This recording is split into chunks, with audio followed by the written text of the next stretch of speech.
monitor arrived 3 days before Lila was born. It was tucked into a plain brown box on our doorstep, no return address. Hannah tore open the packaging, her swollen belly brushing the kitchen counter. "Look, Alex, it's vintage." The thing was straight out of the 80s, a chunky white receiver with a fuzzy CRT screen. I frowned. "We didn't register for this." "Who cares? It's adorable." Hannah plugged it in.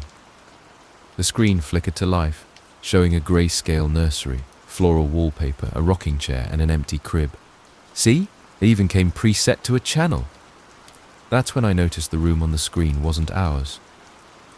Our nursery was mint green with safari decals. This one had blood red roses and a black iron crib. But before I could say anything, Hannah winced, her hand flying to her stomach. "Oh, she's coming. Now."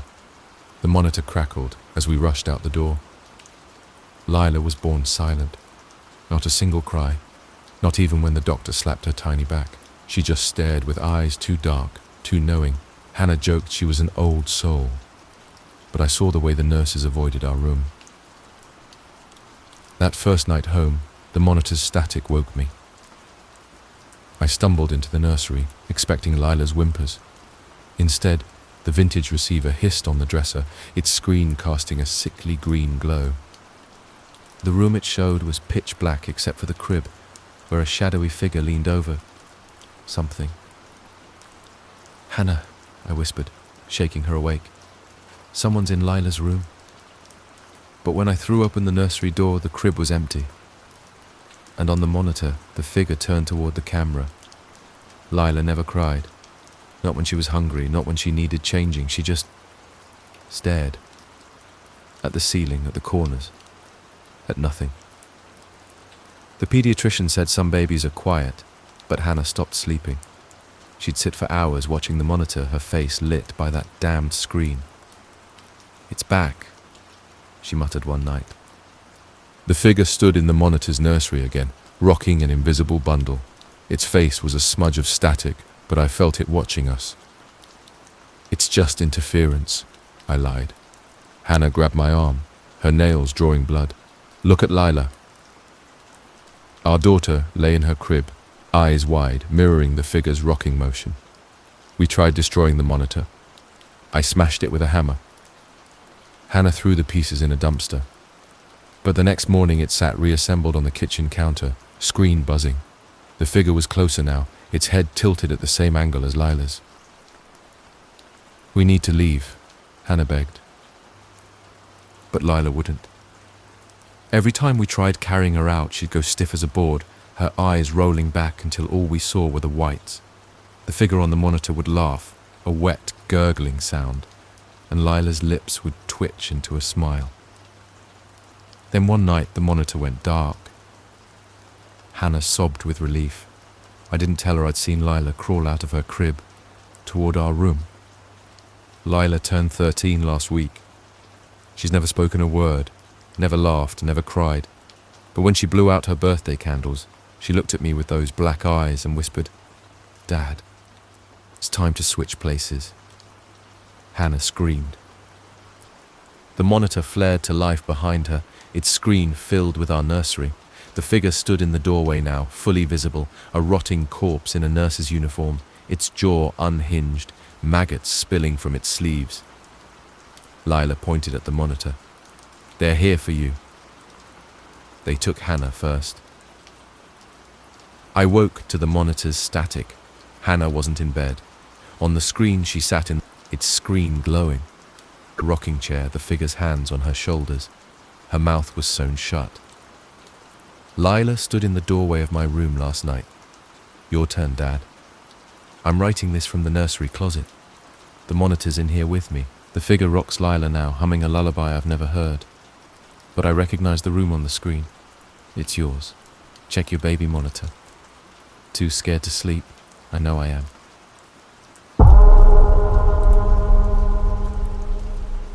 I didn't notice the crows at first. The highway was supposed to be a shortcut, 6 hours of empty Nevada desert between me and my sister's wedding in Reno. I'd driven it before, just asphalt, sun, and the occasional ghost town. But halfway through, the GPS died. No big deal. I had a paper map. Then I saw the first crow. It perched on a mile marker, head cocked as if waiting. I rolled past, humming along to the radio. 5 minutes later, another crow sat on a road sign. Then another, and another, all facing me. By sunset, they lined the highway like sentinels. Hundreds of them, silent and still. Weirdos, I muttered, rolling up the windows. That's when the knocking started. Tap, tap, tap. A crow pecked at my driver's side window. I swerved, heart jackhammering. Get the hell! Tap, tap, tap. Another crow struck the passenger window, then the windshield. Their beaks left hairline cracks. I floored the gas. The crows took flight, swirling into a black cyclone in my rear view. The radio spat static. Stop! The voice wasn't mine. It came from the back seat. I screamed, nearly veering off the road. The back seat was empty. Stop! The voice said again, this time in my father's tone. I didn't stop. The crows followed. Not flying, marching. A feathered army pacing my car, necks jerking like broken clockwork. If I slowed, they pecked the tires. If I sped up, more appeared, wings beating against the windows. My phone had no signal. The gas gauge stuck at half full. I tried opening a window to yell. A crow slammed into the gap, beak snapping an inch from my eye. By dusk, I was sobbing. The crows began singing. Not cause, a hymn, deep, guttural, wrong. We know your sins, they chorused. I collapsed at the wheel, hallucinating from exhaustion. The car rolled to a stop. Silence. Then wings.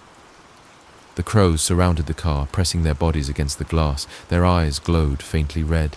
One by one, they began melting, feathers sloughing off, beaks dissolving into black ooze. The ooze seeped through the vents. I tried to scream.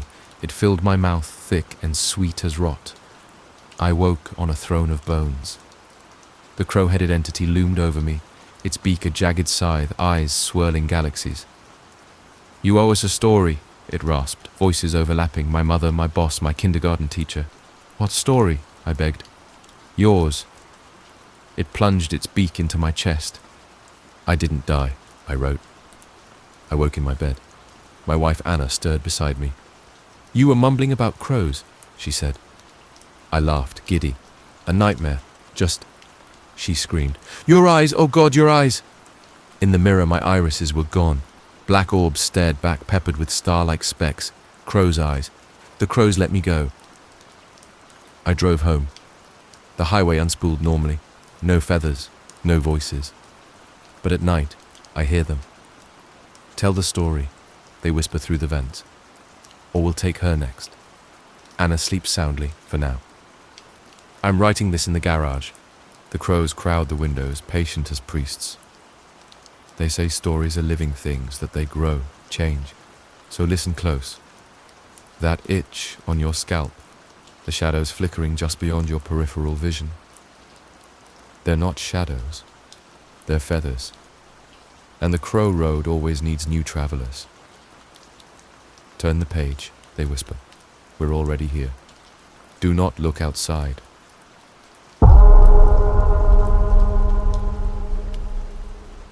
You're listening to Nightlight Radio, where the lonely come to burn the midnight oil. I'm your host, Simon Cross. Let's start tonight's haunt with a classic Moonlight Sonata for all you ghosts out there. 1:47 a.m. The red on-air sign flickers. My studio is a fishbowl of shadows tonight, the kind of darkness that sticks to your skin. I've hosted this insomnia circus for 6 years, playing lullabies for the cursed and the heartbroken. Call it therapy for the damned. The first call comes at 1:53 a.m. You're not alone in there, Simon. A woman's voice, shredded by cigarettes or grief. Care to elaborate, caller? I say, adjusting my headphones. They're in the static. Can't you hear them? I glance at the soundboard. The call's audio waveform isn't spiking. It's flatlined, a razor-straight green line. Dead air. Nice prank, I laugh, queuing up Claire de Lune. But this isn't Coast to Coast AM, try the UFO hotline. They're coming up the stairs. Click. The studio lights dim. Outside the glass, the hallway stretches empty. Our producer Marty left hours ago. I'm alone. Alone. 2:14 a.m. The second call breaks through during a Smiths track. Simon. A man this time, voice bubbling like a drowning victim. They're in the static. You have to... The line erupts in white noise. Not normal static, this is alive, a hissing, squirming thing. My monitor glitches, the song skipping backward. I am human and I need to be loved. Loved, loved, loved. I kill the track. The caller's still there, breathing wetly. They're here. The studio door creaks open. No one's there. 2:31 a.m. I should have left. But the red light's still on, and the ghosts are listening. The third call isn't a voice. It's moaning, a chorus of overlapping cries, distant screams, a child's whimper. The soundboard overheats, plastic melting. I rip off my headphones, but the noise follows. It's in my head. Simon. I stumble into the hallway. The emergency exit sign spills bloody light. Shadows drip down the walls, pooling into humanoid shapes. Skeletal, jagged, their edges crackling with static. They shamble toward me, limbs twitching like poorly tuned TVs. 2:58 a.m. I'm locked in the records room, my phone's dead. The landline rings. They're in the static, Simon, the woman whispers. They're always in the static. The shadows seep under the door, black tendrils buzzing with white noise snaking across the floor. I smash the fire alarm. Silence. The sprinklers don't hiss, the lights don't flash. Just the hum, that god-awful hum as the shadows rise. 3:15 a.m. They're not shadows. Up close, they're people. If people were made of channel surfing chaos. A man with a news anchor's grin, his face flipping through 1,000 missing persons photos. A woman with a soap opera laugh, her torso a spiraling vortex of static. Join the broadcast, they gargle in unison, mouths unhinging into jagged voids. I run. The stairwell door slams shut. My reflection in the exit sign's glass smiles. I'm not smiling. 3:29 a.m. They corner me in Studio B. The static people don't touch me. They flicker into me. I feel their memories. A 1980s DJ torn apart by his own microphone. A 1990s shock jock strangled by phone cords. A podcaster whose screams still loop on a forgotten RSS feed. You're ours now, they rasp, their voices harmonizing with the static. I grab a fire extinguisher, swing blindly. The canister passes through them, spraying frost into the air. The tallest shadow tilts its head. Scream for us, Simon. 3:47 a.m. I'm back in my studio. The on-air sign burns crimson. The soundboard's dead. My mic glows, hot enough to scorch skin. We need a new host, the static chorus hums. My hand moves on its own, cueing up Moonlight Sonata. The shadows dissolve, satisfied. I open the mic. You're listening to Nightlight Radio, I say, my voice warping, digital. This one goes out to... The static fills my throat. I choke, but the broadcast continues. Call in now. They're waiting in the static. 4 a.m. Marty finds me at sunrise. My corpse slumps in the chair, headphones fused to my skull. The mic's covered in bite marks. They say I screamed for an hour after my heart stopped. The station's archives have no recording. But sometimes insomniacs swear they hear me. This is Simon Cross. My voice whispers through their radios, TVs, Bluetooth speakers. They're in the static. They're in the... The new host laughs, adjusting his mic. Caller, you're on the air. Now, do you hear it? That hum in your headphones? Don't turn around.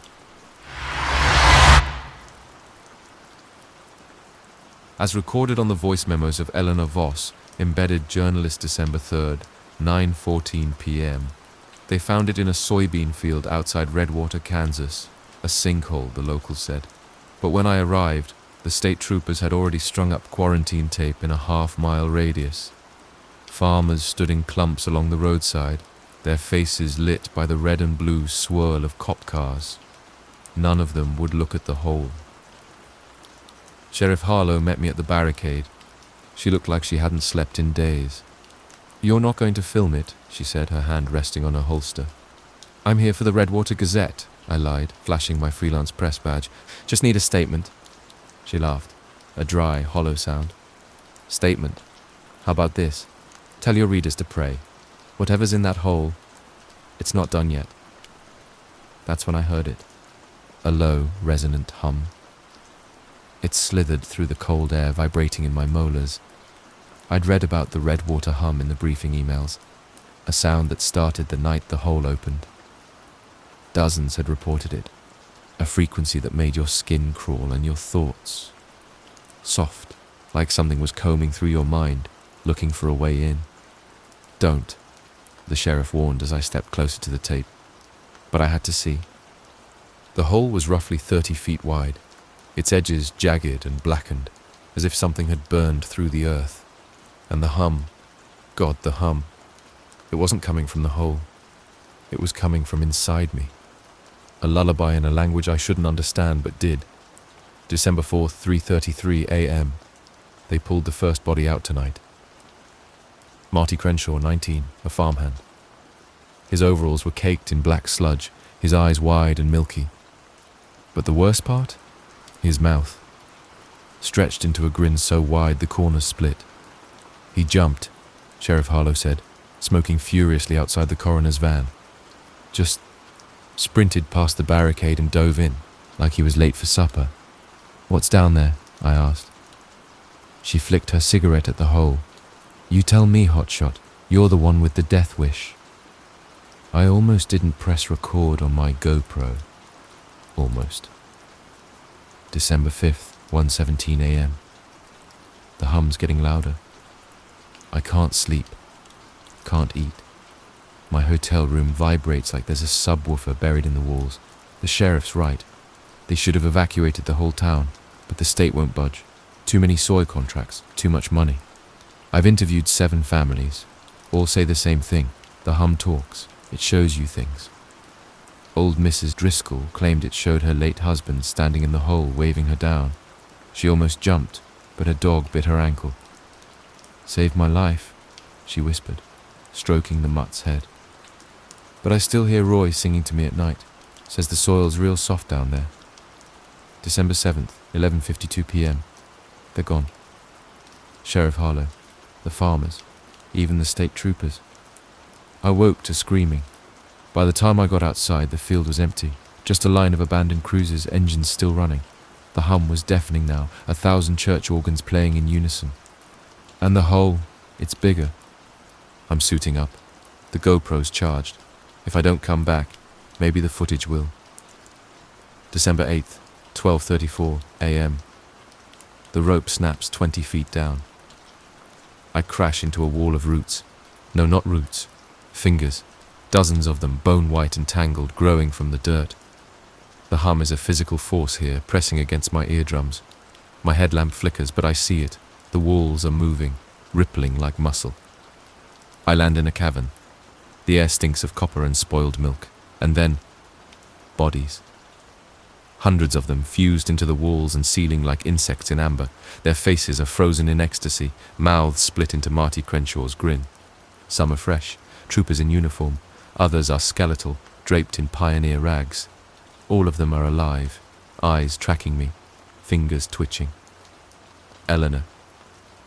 The hum forms my name. I turn.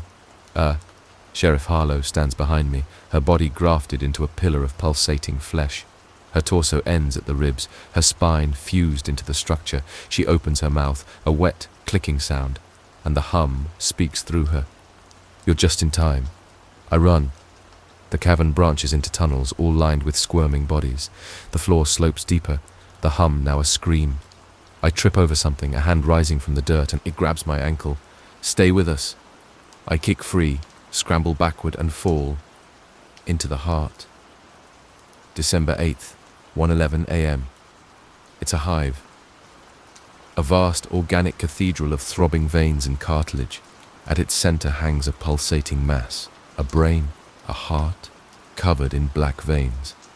The hum radiates from it, a sound so pure I feel my bones harmonize.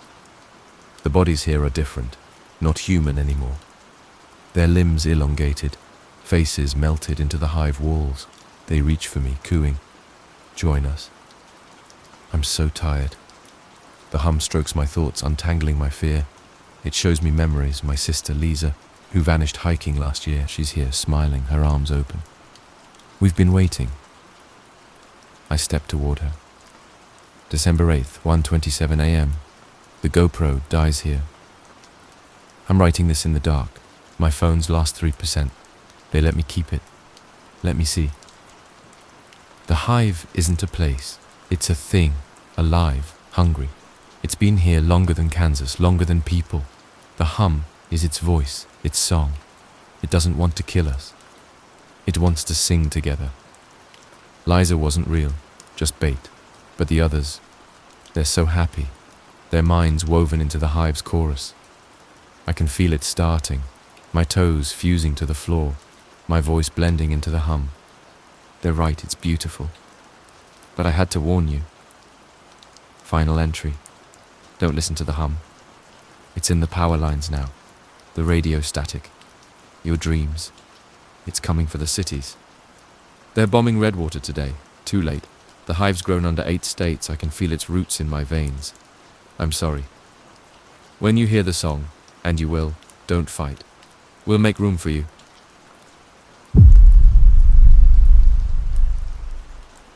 I never believed in curses until my shadow tried to kill me. It started with a dare, like all stupid things do. Me, Jake and Lydia, the 3 of us packed into Jake's beat-up Ford pickup, laughing about the legend of Gravity Hill. Locals said if you parked at the bottom of that sloped stretch of Old Pine Road, your car would roll upward, defying physics. They also said if you stayed too long, the hill changed you. Bullshit, Jake said, flicking his cigarette out the window. My cousin did it last year. Just some magnetic rock under the road makes your car feel like it's rolling uphill. Lydia shoved his shoulder. Then why hasn't the county dug up these magic rocks, genius? I stayed quiet. I'd heard the other stories. The family who vanished after their minivan rolled backward for a mile. The hiker who claimed the trees, bent away from the hill. But it was senior year, and we were invincible, so when Jake parked at the base of Gravity Hill and killed the engine, I just tightened my seatbelt. The second the truck stopped, it happened. A low, grinding hum vibrated through the chassis. The steering wheel shivered in Jake's grip. Then, slowly, the Ford began to creep up the slope. Not fast, maybe 5 but unmistakable. The road tilted downward ahead of us, yet we were rolling backward, upward, wrongward. Told you, Jake grinned, but his knuckles were white. Lydia pulled out her phone. Let's film it. TikTok will lose their... The screen glitched. Static fizzed and the camera refocused. Behind us, the road below stretched, the hill cresting impossibly high now, like a wave frozen mid-crash. Turn it off, I said. Too late. The hum deepened, drilling into my molars. My ears popped. Jake punched the gas, but the engine only whined. We kept rolling backward, faster now, the trees along the road bending at jagged angles. Not away from the hill, toward us, as if hungry. "Jake, stop!" Lydia screamed. "I'm trying!" He slammed the brakes. The tires screeched, but we didn't slow. The hill's peak loomed ahead, a dark silhouette against the moon. That's when I felt it. A cold pressure in my gut, like an ice-cold hand squeezing my intestines. I clutched my stomach and Lydia gasped. "Your eyes." In the rearview mirror, my pupils had shrunk to pinpricks, swimming in sickly yellow sclera. Jake's face was worse, his jaw unhinged, stretching like taffy, his scream a wet gurgle as his teeth cracked and rearranged. "Get out!" I clawed at the door handle. The truck was moving too fast now, 20 miles per hour backward uphill. I tumbled onto the asphalt, bones rattling, and scrambled to my feet. Lydia fell beside me, but Jake didn't move. He sat rigid, hands glued to the wheel, his head rotating 180 degrees to face us. His eyes were gone, sockets filled with squirming black tendrils. "Don't leave me here," he rasped. But it wasn't his voice. It was something imitating him poorly. We ran. The hill fought us. Every step down felt like wading through tar. My legs buckled, joints grinding in wrong directions. Lydia collapsed first, her ankles bending sideways with a wet snap. "Go!" she sobbed, crawling. I grabbed her arm, but her skin slid off like rotten fruit, revealing glistening muscle. The hum was inside me now, tuning my organs. I felt my heart stutter, my lungs flip. I vomited bile and blood, and in the puddle my shadow didn't match my movements. It knelt, head cocked, watching. I don't know how I reached the bottom. I woke in a ditch, dawn bleeding through the trees. My phone showed 37 missed calls from Lydia's mum. The news said 2 teens were missing. They showed Jake's truck, abandoned at the hill's crest, full of a substance the reporter called biological slurry. But I knew the truth, the hill wasn't done. It's been 3 days, my shadow won't obey. When I walk, it lags, dragging behind like a stubborn dog. At night, it presses against the wall, whispering in Jake's voice. My body's unraveling, ribs poking through my skin, fingers fusing into club-like stumps. I've tried staying awake, but the hum drones in my dreams, showing me things. The hill isn't a hill. It's a mouth, and it's chewing the world into a shape that fits. They'll find this note. Don't look for me. Don't drive near Old Pine Road. And if your phone slides up the table, run.